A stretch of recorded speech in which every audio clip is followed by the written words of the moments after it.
dahulu orang yang belajar ilmu itu tidak nunggu waktu yang lama, nggak perlu nunggu lama-lama, kecuali dampak dari ilmunya, manfaat dari ilmunya itu terlihat dari kekhusyuan. Ketika sholat khusyuk, ketika membaca Al-Quran khusyuk. Bukankah para salaf mengatakan apabila ilmu Anda tidak bisa membuat Anda menangis ketika ibadah, maka itu bukan ilmu yang bermanfaat. Bismillahirrahmanirrahim.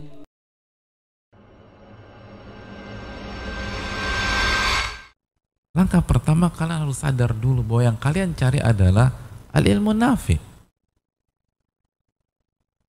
Makanya itu yang ditekankan al-Imam Asy-Syafi'i. Imam Syafi'i lebih dulu belajar daripada kita.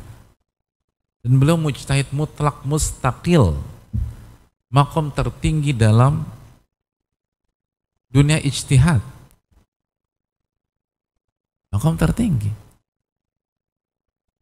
Mujtahid mutlak mustaqil. Dan beliau mengatakan, dan beliau orang yang sangat kuat hafalannya. Kalau kita hafalannya di luar kepala, ya kan, lupa semua itu luar kepala. Kalau beliau dalam kepala. Dan beliau mengatakan, tanpa bermaksud meremehkan hafalan, al-ilmu ma nafa' wa laysa ma hufidh. Ilmu itu yang bermanfaat, bukan yang sebatas dihafal, tanpa meremehkan hafalan. Hafalan jelas penting. Fakulu imamin hafidh. Setiap a'imah itu menghafal. Tapi apa hakikat ilmu?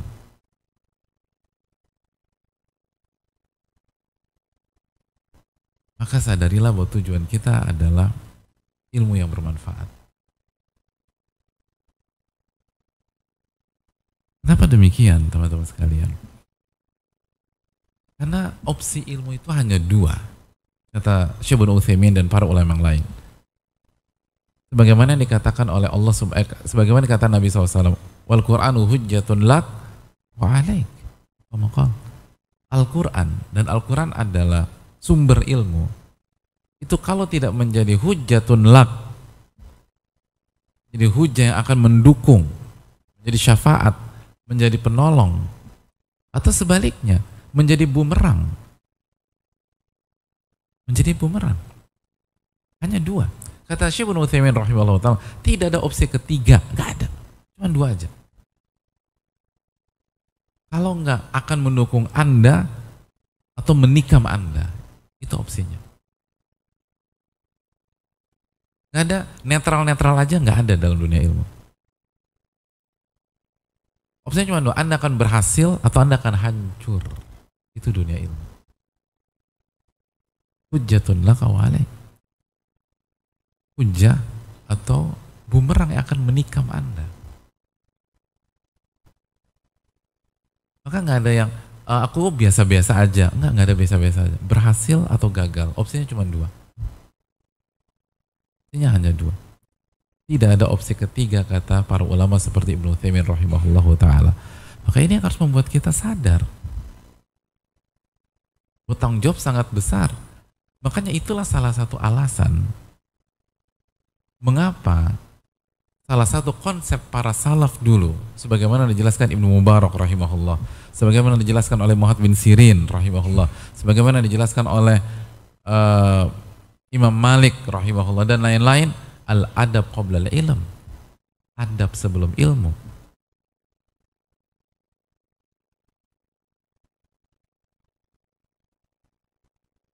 Dan kita tahu bahwa konsep yang benar adalah fitiba iman salaf, mengikuti konsep para salaf, konsep klasik. Dan salah satu konsep mereka adalah al-adab qabla al-ilm. Kenapa mereka bilang al-adab qabla al-ilm? Di antara maksudnya itu bukan meremehkan ilmu, apalagi membenturkan antara adab dengan tauhid atau akidah. Karena di antara adab adalah tentang masalah tauhid dan akidah itu sendiri. Karena salah satu makna adab adalah ta'zim lillahi azza wa jal. Bagaimana mengagungkan, memuliakan dan mentauhidkan Allah Subhanahu wa ta'ala. Kembali lagi, kenapa para ulama mengatakan al-adab qabla al-ilm? Karena hadirin, ilmu itu kalau tidak dipegang oleh orang tepat, itu akan menikam pemiliknya. Maka yang bisa mengendalikan hanya orang-orang yang memiliki adab yang tinggi, dan adab yang paling tinggi adalah ta'zimullahi azza wa jalla wa tauhiduhu subhanahu wa ta'ala. Karena kalau ilmu hanya menggunakan kecerdasan, hanya menggunakan ketekunan, hanya mengandalkan kepintaran, itu bahaya. Masih ingat ucapan Wahab bin Munabbih? Lil ilmi tugian, katugianil mal. Ilmu itu ada arogansi, sebagaimana harta ada arogansi. Ilmu itu ada sisi yang bisa membuat orang itu sombong, angkuh. Dan Nabi SAW berbicara tentang kesombongan, la yadkhul jannata man kana fi qalbi mithqalu dzarratin min kibrin. Gak akan masuk surga orang yang punya sisi kesombongan walaupun dengan partikel terkecil.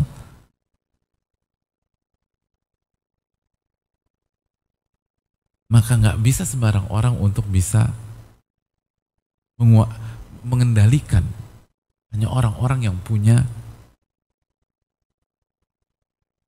adab, sehingga nanti ilmunya bermanfaat. Adapun kalau hanya begitu aja, kalau kita berpikir ilmu itu seperti yang lain, karena pengalaman belajar bahasa ini, belajar bahasa itu, belajar bahasa segala macam, belajar bahasa Arab sama, oh beda, bahasa Arab bahasa Quran. Ini min dimnil ilm, Anda nggak bisa samakan dengan yang lain. Dan tujuan kita bukan hanya mengerti, tujuan kita bukan hanya hafal mufradat, tujuan kita bukan dapat nilai semata, tapi tujuan kita adalah al-ilmu nafi'. Dan itu yang diminta oleh Allah Subhanahu itu yang diminta oleh Nabi kita SAW setiap hari. Allahumma inni as'aluka ilman nafi'a wa rizqan thayyiba wa amalan mutaqabbala. Itu yang akan bisa membuat kita berhasil, teman-teman. Makanya kita harus sadar dulu. Yang pertama kali, sadarkah apa yang sedang kita cari itu dulu? Apakah benar kita sudah tahu apa yang kita cari, atau kita nggak tahu selama ini? Dan akhirnya menjadi bumerang. Makanya lihat bagaimana para ulama klasik terdahulu, ulama salaf terdahulu, mereka berhasil karena mereka sadar apa yang mereka cari. Al-Hasan pernah menyampaikan, karena rajulu yatlubul ilma fala yulbath an yura dzalika fi takhasyu'i wa hadihi wa fi lisanihi wa basarihi wa birrihi. Dahulu orang yang belajar ilmu itu tidak nunggu waktu yang lama, nggak perlu nunggu lama-lama, kecuali dampak dari ilmunya, manfaat dari ilmunya itu terlihat dari kekhusyuan. Ketika sholat khusyuk,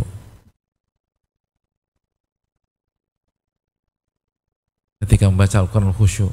Bukankah para salaf mengatakan, apabila ilmu Anda tidak bisa membuat Anda menangis ketika ibadah, maka itu bukan ilmu yang bermanfaat.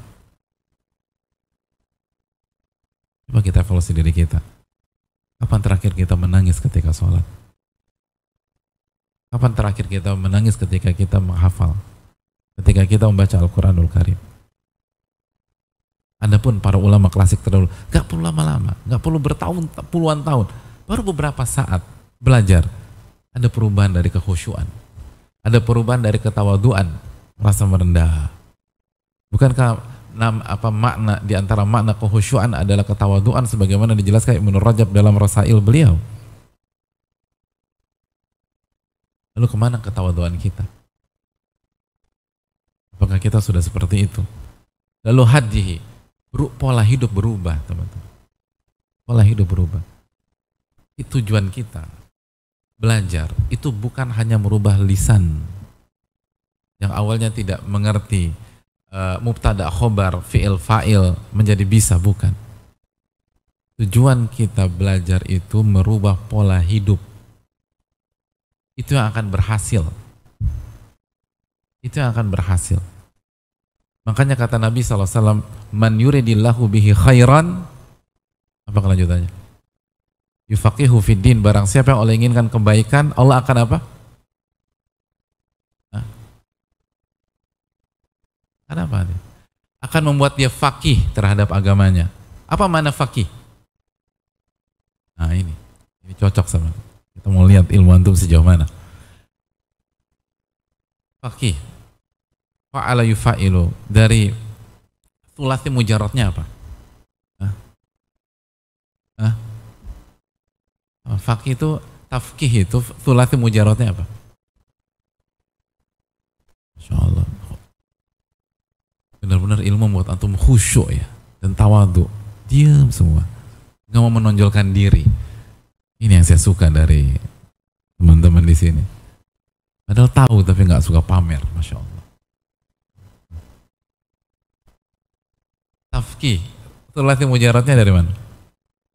Fakiha yafqahu. Apa arti faqih yafqahu? Fahima yafhamu, gitu ya. Saya pertanyaan, apakah hanya satu wazan aja? Enggak. Ada wazan yang lain. Wazan apa? Fa'ula yaf'ulu, faquha yafquhu. Apa makna faquha yafquhu? Kata Ibnu Rajab dan para ulama, saral fiqhu sajiyah. Ilmu itu menjadi tabiat, menjadi karakter seseorang. Maka makna yang utuh dari hadis ini, sebagaimana dijelaskan oleh para ulama, seperti dijelaskan oleh Syekh Abdul Salam Asy-Syu'air dan lain-lain. Dan Syekh Sa'ad Syatrib pernah membahas masalah ini, tapi dengan hadis yang lain. Jadi kalau kita artikan hadis tersebut secara utuh dengan menggabungkan dua wazan, man yuridillahu bi khairan, barang siapa yang Allah inginkan kebaikan, maka Allah akan buat dia paham tentang agamanya, dan agamanya, ilmunya menjadi karakter dia dalam kehidupan sehari-hari. Itu tujuan kita belajar.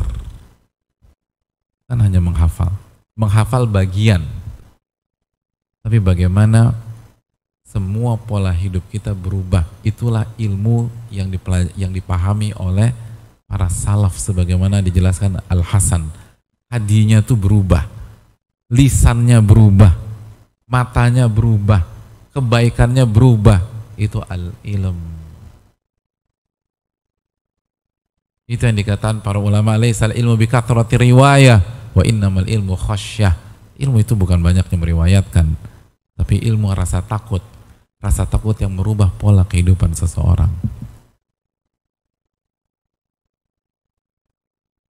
Maka kalau nilai kita bagus tapi sholat kita bermasalah, maka ilmu kita tidak bermanfaat. Kalau ilmu kita tidak bermanfaat, hujjatun alaina, akan jadi bumerang bagi kita. Kalau tugas kita tidak kerjakan, tapi paham, tapi kalau dites jago, bisa, maka ilmu bukan ilmu bermanfaat. Karena ilmu bukan tentang bisa atau tidak. Sekali kalau parameter antum bisa, maka Abu Jahal, Abu Lahab jadi qudwah antum. Itu poin. Kurang fasih apa mereka? Ini bukan tentang bisa bahasa Arab. Ini tentang bagaimana antum memaksimalkan waktu antum di sini untuk merubah pola kehidupan sehingga menjadi soral fiqhu sajiyah. Fikih atau ilmu menjadi karakter, tabiat yang tidak bisa dipisahkan. Makanya sebagian ulama salaf mengatakan, dulu kita melihat orang itu alim atau tidak bukan bagaimana dia bicara di atas mimbar, tapi bagaimana dia menjalani kehidupan dalam kehidupan sehari-harinya. Kita melihat orang alim atau tidak. Dan itu ilmu nafi. Oleh karena itu, teman-teman sekalian, itu yang perlu kita camkan. Makanya harus ikhlas, harus sungguh-sungguh, harus sungguh-sungguh. Walaupun bisa, Dan ini bukan tentang bisa, ini merubah pola. Ini berubah pola.